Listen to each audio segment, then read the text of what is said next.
উপসাগরীয় অঞ্চলে নতুন করে উত্তেজনা ছড়িয়েছে।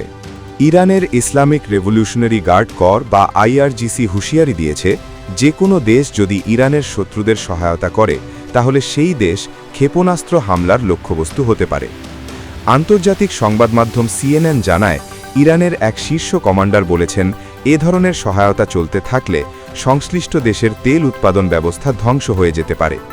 ইরানের রাষ্ট্রীয় সংবাদ সংস্থা ফার্স নিউজ এজেন্সি জানিয়েছে, লক্ষ্য তালিকায় এখন শুধু সামরিক ঘাঁটি নয়, বরং গুরুত্বপূর্ণ তেল ক্ষেত্র ও শোধনাগারও রয়েছে। বিশেষজ্ঞদের মতে, এতে মধ্যপ্রাচ্যের নিরাপত্তা পরিস্থিতি আরও জটিল ও অস্থিতিশীল হয়ে উঠতে পারে। আন্তর্জাতিক ডেস্ক, বাংলা ম্যাগাজিন।